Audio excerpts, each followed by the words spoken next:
Good, thank you. How are you? Good. How have you been? I've been good, thank you. What about yourself? So good to see you. I know. It's so good to see you, too. And it's so funny. I've never done a live before, and I was like, Lord, Lindsay, please let this work. Technology is, like, not my thing, but it did. It just worked perfectly, so I'm so excited. Yo, I've been good. Just, kickoff is this week, so it doesn't even feel like it, though. So just trying to wrap my head around the football season starting and just still having all these unknowns, but it's fine. It's here, so. I know. Well, the good news is that with the NFL kicking off, this week, I'm so curious to see how it's going to work with teams having fans and teams not having fans. Right. Because, what is the home field advantage for some? And, you have the Cowboys, they're going to be operating like nothing has changed. And you have other teams like the Bears who are like, no fans. We're taking this very seriously. So, this week will be very telling. And I'm actually really interested to see all of the social justice stuff that they did this week, because we've seen so many images and we're hearing all of these ideas that some of the teams and players have come up with. So I'm really interested to see how this first week goes. Yeah, I've been excited too, because I've been watching the U.S. Open and they have done a phenomenal job of, everything from the way that they've decorated the stadiums, the social justice messaging, and even the players that are using their platform to come out and, just raise visibility. So I'm curious to see what's going to happen when the NFL kicks off. But and I think they should be under a lot of pressure. I mean, at the end of the day, the NFL out of all the leagues, they had the longest amount of time to plan for their season to come, and all the key learnings from the NBA, WNBA. They hopefully will start out strong. I'm anticipating a lot of the players will have something for social justice, even if it's, on their helmet or just in their own voice. But it's going to be interesting to see how they continue telling that story throughout the season, because I think fans are going to start looking to them saying, all right, what about Colin? We have to have the conversation about Colin. We can't talk about this without him. So it'll be really, really interesting to see. Yeah, I'm excited. I'm anxious. Girl, me too. I'm very much uncertainty, right? But anyway, so let's kick it off. Thank you so much for being here. We're so excited to chat with you today. So why don't we kick it off? And why don't you tell us a little bit about yourself? Sure. So I'm from the great state of Maryland. I'm a graduate of North Carolina A&T. I am a very proud Aggie. Being an Aggie is the best decision I've ever made. And then when I was at school, I was actually a PR major. Originally, I wanted to be a writer. I was really passionate about writing. And then as I was taking classes, I was like, no, I think I like the marketing side of things. While I was in school, I was actually an intern at XM Satellite Radio. And while I was interning there, I thought that I wanted to be in the music industry. Really thought I wanted to be like Beyonce's publicist or something. But while I was there, I learned the music industry just wasn't for me. There was no process. It just didn't seem very organized. So then I ended up taking a job at NASCAR. My friend at the time, Terrence J., who's moved on to Hollywood, he worked at NASCAR. And NASCAR, they were like, we need young people of color here to work and help us try to work through some of these diversity things. So I started working at NASCAR, and that was my entree into sports. And that was almost 15 years ago now. But since I was at NASCAR for a couple years, I was in their diversity affairs department. I wish I was there now, because my goodness, the leaps and bounds that league has made over the last year has been crazy. But I left NASCAR and I wanted to get closer to home because I'm from Maryland. So I was in Florida and I didn't like living in Florida. So I moved to Charlotte and that's my agency life. And I was with Octagon for a couple years. I loved it there, had made so many good friendships. And then from there, I left and went to Wasserman. And I've been at Wasserman for 10 years now. And the last 7 of those 10, I've been strictly focused on NFL partnerships. So, Verizon, Lenovo, Xbox, Microsoft, Surface, and now my current client, Nationwide, I manage their NFL league deal. So everything that comes along with that deal, from their team partnerships to their media planning. They're the presenting sponsor of Walter Payton Man of the Year. So how do they tell that story? So that's what I'm focused on now. And then the last year, I've been putting on another hat at Wasserman, where I'm focusing on their diversity and inclusion initiatives, which is something that I'm super passionate about, mainly because, you know, while I've been at Wasserman for 10 years, in my Raleigh office, I've been like the only Black woman up until last year. So I saw a problem and I was like, we need to be working towards the solution. I also recognize the audiences that we're trying to attract with our brand partners and the athletes that we represent. I'm like, how can we represent all these athletes and service all these clients, and we don't represent the same audiences we're trying to attract? So I've been working heavily on that the last year. And then everything that happened in May with George Floyd, I think just elevated the sense of urgency that like we need to have initiatives in place. We need to have a perspective. We need to be doing the actual work. So that's my elevator pitch. Yeah, no, I love it. I love it. And while this is, you know, I love the way that you have just, you know, have really leaned into the diversity and inclusion piece of it, because I've heard you say it before, and I love when you say you need to reflect the community that you're servicing. So from your process internally, what has that looked like to really make a statement about, you know what, we need to make change, and how have you gone about infusing that change? Yeah, that's a great question. I think the first thing is kind of like owning my truth. I think for a very long time, you play the safe corporate role of we're not going to discuss race and I'm just going to put my head down and do my work. And the work I'm doing internally as on myself is I need to recognize my difference and bring that to the forefront instead of shying away from it, which I think a lot of people of color in corporate America do. They're like, we don't want to be a problem. We don't want to make anyone uncomfortable. But I've made a complete switch. Like, I want to make people uncomfortable. I want them to be thinking about this under a different lens.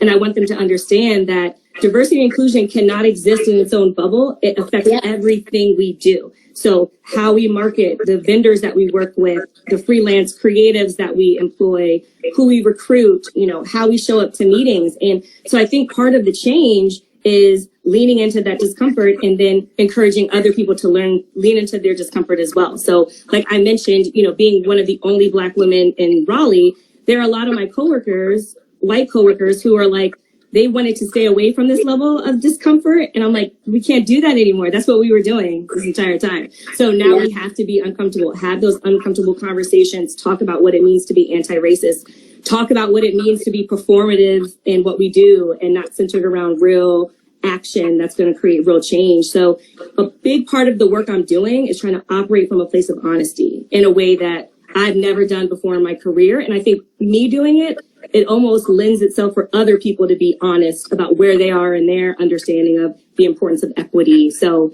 honesty is like the best policy right now for me on that.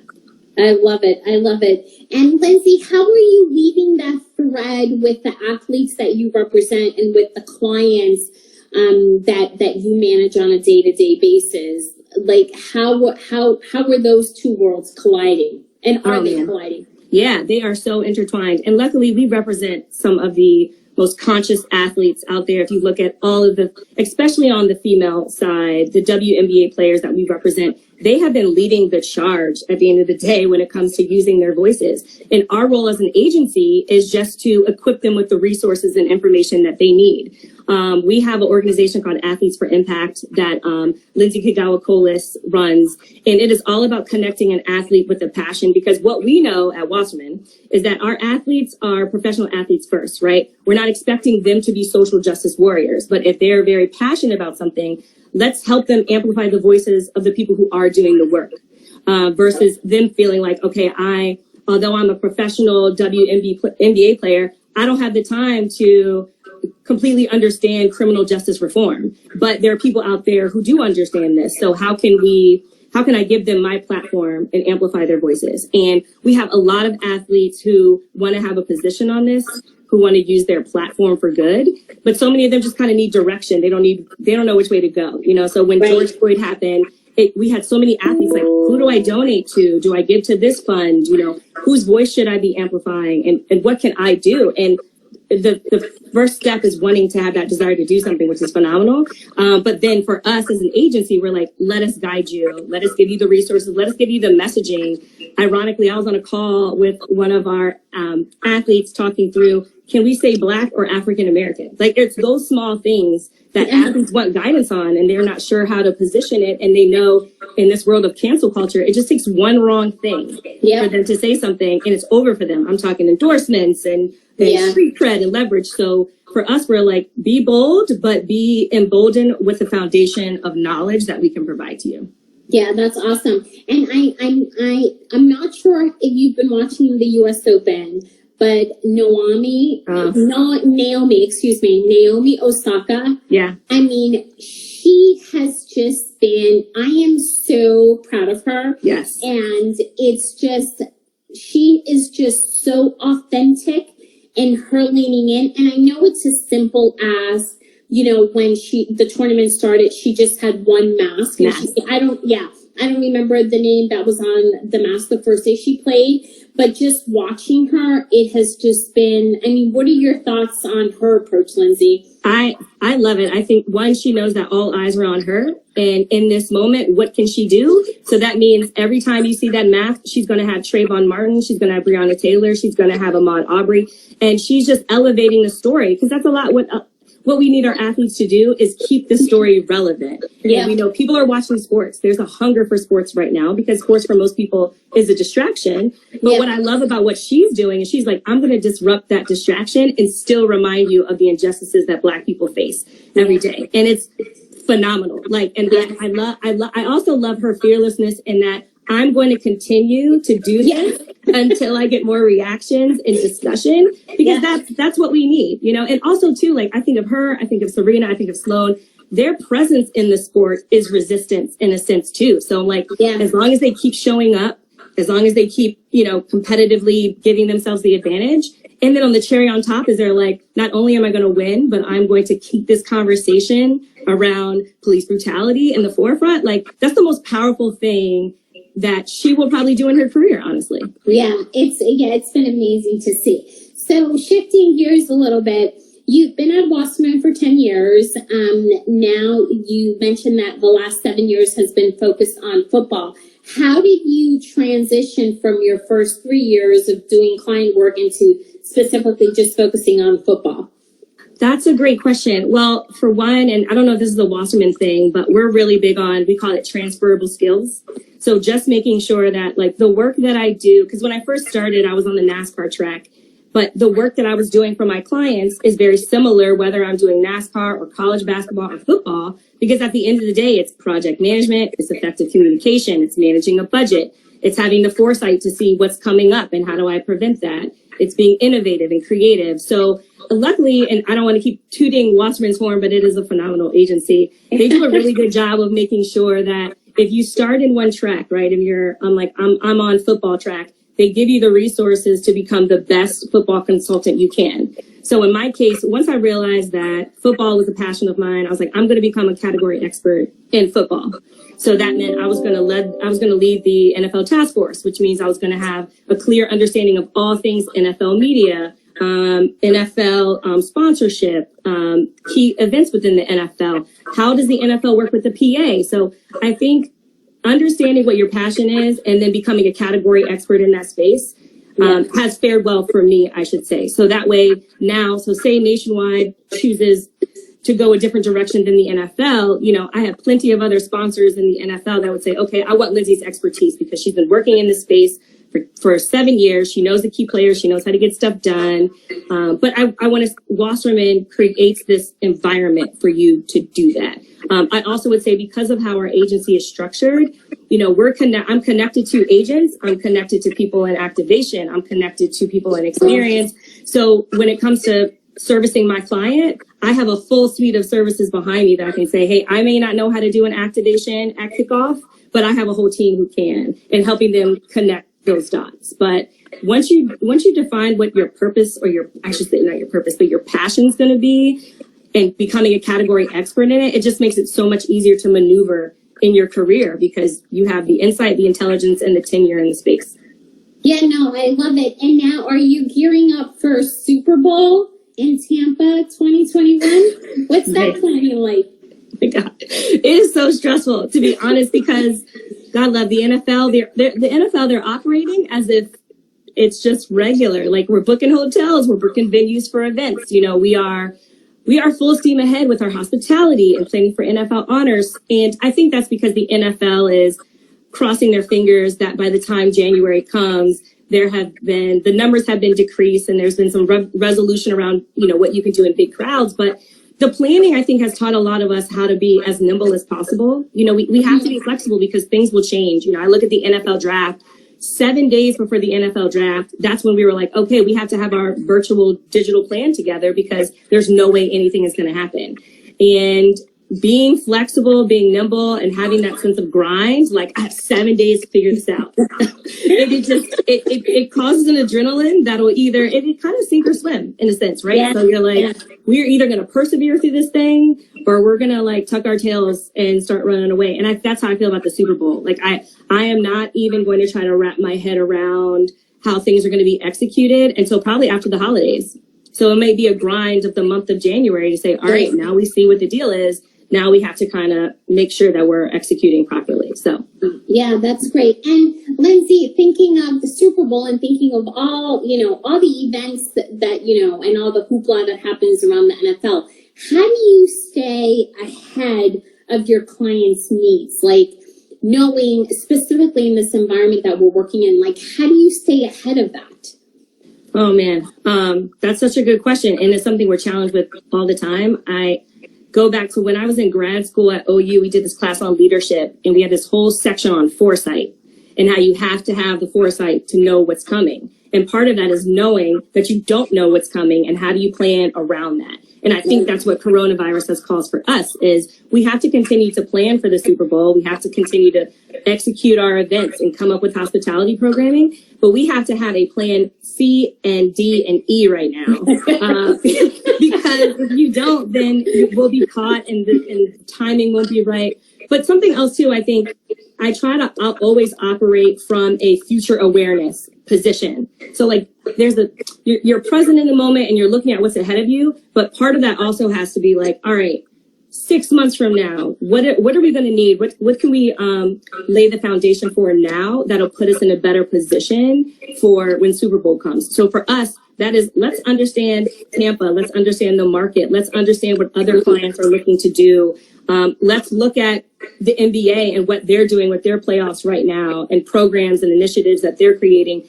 What are the ideas that we can sow now that by the time Super Bowl comes, we're like, oh, we've already thought this through. Now it's just a matter of getting it done. But and part of it too is like patience. Like, this has been such a hard time for, I think, a lot of people in sports. Is we just have to see how time goes with this virus. But also there's opportunities to learn from other leagues, which I think we're doing now. And then also with the NFL, like, just being in constant communication around, all right, so if this happens, here's the new direction that we're going to take. And then on that new direction, what are all the things we need to have in place? So it can be a little anxiety inducing a little bit because it's the unknown, but the best you can do is have as thorough of a plan as possible together and just stick to that plan. Yeah. Well, I can tell just from your facial expression how much you love it though. It's like, you are like, bring it on, because we're gonna crush this. So congratulations. I mean, I love it. I love your energy, as you're talking about your job. So I love when the passion oozes through. So based on your experience, based on, NASCAR, Octagon, Wasserman, what would be the 3 things that you would share with our audience today in regards to key career insights? Yes, I would say 3 things. The first one is definitely become a category expert in something. I am not of the belief that you should be a jack of all trades. I don't think you need to do that. I think if you are very passionate about social media amplification, become a category expert in that, because you are going to add value to whatever company or organization you're in when you can say, I know everything soup to nuts about this one subject. I think that's just going to put you at an advantage. So, but you have to figure out, what are you passionate about? Because if you're not passionate about, you're not naturally going to throw yourself into it and learn it. So figure out what you're passionate about and become a category expert in that. I would also say, and this is something I'm learning now this year, like, advocate for yourself and other people. There are so many times I haven't advocated for myself. because I try to be politically correct, or maybe I'm trying to be considerate of other people, but be a little selfish in your career. And if I'm not invited to a meeting, I'm like, I want to understand why I'm not invited to that meeting. Or I get to that meeting and there's no one else of color, there's no other woman there. Before, I don't think I would say something, but now it's like, I need to advocate for people. Like, we need more diversity in this meeting. We're talking about social activism. Let's talk to marginalized groups who are a benefit of social activism. So advocating for yourself and others that aren't at the table. And then I think the last piece of advice I would probably give folks, especially if you're in marketing, entertainment, music, sports, is to know your audience. And when I say know your audience, that's also like reading the room at the same time, right? So like understanding how the sports industry works, understanding how fans respond to sports. If you're in music, understand consumption trends. Like, and then when I say read the room, I mean, when you are in an organization, spend the time to understand how that organization works. What are the real pain points? Who are the people that are in charge? When they're in charge, what are they concerned about? You know, be curious when you're in a space, because if you're not able to read the room and understand your audience, it's going to be very, very hard, I should say, for you to get far in your career. You have to have that awareness of where you are, and then also like, who are you trying to attract? So I think those would be my 3. Okay, and bonus question: what's your superpower? Okay. My superpower, I would say my superpower is that I am very disarming. I think that my personality has lent itself for people to feel warm and feel like they can be themselves completely around me. I also think I operate from a place of honesty, and I think that disarms people. When you can show up and say, I'm insecure about this, or I don't understand how this works, or I'm having doubts about this, it can disarm people who have their own egos that prevent them from being real. So, and if my dad was still alive, he would say, I've never met a stranger. I have a very bubbly, outgoing personality. And I think that helps, and it lends itself when you walk into a room and there's anxiety or tension or confusion, or you're about to negotiate. I think having a disarming personality where people are like, oh, okay, this is going to be fine. Like, I like her. She's going to be funny. It's going to be cool. So I think that's probably what has helped me the most, because, you know, relationships are everything. So I think it's easier to build a relationship with someone who is disarming in a way. So that would be my superpower. I love it. And Angela says, this is very true. Such a professional, but grounded. Yay! Yes, that's my girl, Angel. She knows the deal. I work with her, so she's like, that would be Lindsay. She is kind of disarming. I love it. Lindsay, this has been amazing. Thank you so much for your time today. This has been so great. We really enjoyed chatting with you. Thank you, everyone, for watching. And we'll see everyone here on Thursday for our next lunchtime conversation. Thanks, Lindsay. Bye. Bye-bye. Appreciate it. Okay.